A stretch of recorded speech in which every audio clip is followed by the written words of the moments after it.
Japan and Fiji, folks, 35 points to 12. Fiji go undefeated in their 3 games of this Pacific Nations Cup campaign. And, yeah, pretty impressive. Look out, Rugby World Cup, man. Fiji, look in the business. We'll go through some key events and stats. Much belated apologies. This game was on at kind of an awkward time with so much rugby on over the weekend, but I have gone and watched it. A great crowd again in Japan, getting behind their team who've not been playing that well, and Fiji in an alternative kit, which was not the only team in an alternative kit this weekend. And apparently it was like 28 degrees, so a pretty warm one up in Japan. But interestingly, it was Fiji who conceded an early breakdown penalty. Japan had a decent chance to attack. Fiji in defence holds, and then the next minute, Fiji do a stereotypical Fijian try. Turnover ball, man, so dangerous. Darren Alangi, who was so ever-present in this Fijian performance, gets the ball to ninth level, and he is gone. 7 points to 0. A real turnaround for Fiji early, so they're ahead, and then it gets worse for Japan, because Lapis Labaskakri on 7 minutes gets red carded for some head-on-head contact with Potitu. It's a long TMO check. The ref looks at it and goes, he's stepped, so it's a yellow. TMO goes, I'm going to show you one more time. And they changed the decision to red because despite the beginnings of a change of direction, the head hadn't really moved. So it's a red card for Lapis. So for the majority of the game, the Japanese are playing with a man down. Interesting though from Fiji, they were loving a few wee dinking kicks through, keeping the Japanese defence guessing, and managed to convert some pressure into some points. 17 minutes. Maui goes over, a heap of pressure, man. Scrum, advantage, go again, phases, and eventually over. It was coming for a long time. 14-0 to Fiji. Japan were showing some, potentially, they were getting that kind of slick hands team that we've seen in the past, but eventually they knocked it on. Still not quite there. Fakatava goes off for Japan. There's a few guys this weekend who went off, hopefully, not just in this game, in all of the games, with kind of niggling injuries. Hopefully it's nothing too serious for him. Matsushima put in a nice kick to get Japan some go forward. Magala, the fullback, knocked it on at the touch, so it was a Japanese chance to attack, but then their wide ball out to Masare was just too hot for him to handle, so it's a missed chance. And then Japan punished for not exiting their own 22 on 36 minutes. I think it was Jimeno who was driven over. It was all a bit messy, and then Kurivoli gets his try. So 3 tries in the first half. He snipes from the back of a scrum. Great step and reach over to get it down. So 21-0 at halftime. Fiji's had 58% possession, 55% territory. Japan in the second half makes some early subs to try and get some fresh legs into the game. But it's interesting. Fiji opted for a long shot. I mean, they got the wind at their back in the second half. They opted for a long shot, I guess, to get it to a 4-score game. But Vem Volavola can't quite get the direction right with the shot.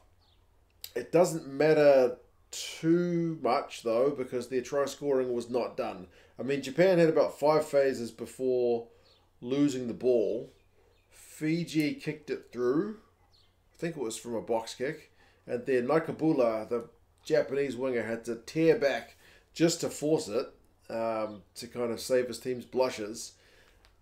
And just when you would think, Japan's maybe starting to look a bit better, starting to look a bit sharper, they've held up the Fijian guys after losing a line out, then Lamani gets one. Lamani gets one in 50 minutes. He's one of the guys to come off the bench. Some great hands from Fiji again. Darren Alangi involved again. And 28-0. It's looking like it's game over. It's looking like a proper rout when Fiji looked to have scored another one through Ikanavere after a big maul, but that one gets TMO'd. It's one of many that gets TMO'd for Fiji. That one they ruled out for obstruction. Then they ruled out another one from a Fiji move when there was a knock-on in the build-up. I think that one was Darren Alangi who dropped the ball in the build-up. And then for the Japanese, Osada went close. Bloody close. Great line break from him. Best move of the Japanese game thus far. He doesn't quite have the wheels. He's close. He just gets run down. But they do get their first points at last on 71 minutes. Give credit to the Japanese guys for keeping on trying. Nakabula against his former countryman. It's a scrum move. He's the big carrier from that scrum move. He gets tackled but picks it up and goes again.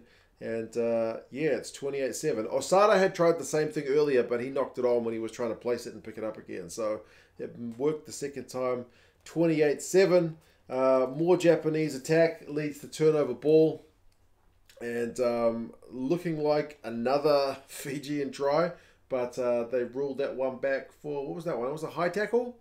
And that was a yellow card for Magala. So a few tries TMO for Fiji. If they'd got those three, the scoreline would have really blown out. Masarewa, speaking of guys getting ones against their former country, he gets one as well. Nagare cuts out about 3 defenders with his pretty sweet pass right on the Fijian goal line to make it 28-12. But it's maybe fitting that Fiji have the final say on the 81st minute. Lomani, he's able to get one, and there is no TMO to stop that one. He runs a great support line, so it finishes 35-12. Pretty comfortable in the end, but with a red card, you know, for 73 minutes, it's kind of hard to know how it would have gone otherwise, but that's the way the cookie crumbles. 664 run meters to 485, so both sides will be decently happy with how much ball they were able to carry, but 7 clean breaks to 2.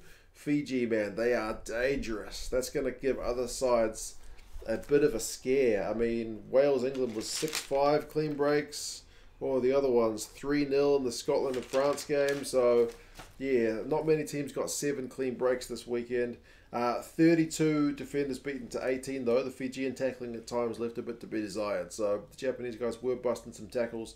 Osada finishes with 128 run meters, a clean break and 7 defenders beaten.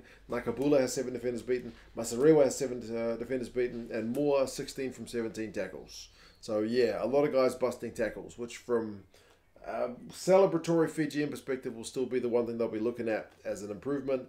Tony Tivalu had 16 from 16 though. Wanikolo had 105 run meters. Nayatha Lever, 5 defenders beaten. Theron Alangi, 90 meters and 3 clean breaks. Goodness gracious me. They got game breakers all over that squad. But yeah, 3 from 3 against Tonga, Japan and Samoa for Fiji. Look out, Rugby World Cup, man. And Japan, oh, they're still showing signs of it, but they still seem a yard off the pace. But anyway, watched about 10 hours of rugby, so I'm going to go do something else for a bit. But probably have a nap, actually. But yeah, you guys take care of yourselves. Let us know your thoughts on the game, and I'll talk to you guys again soon. See you later.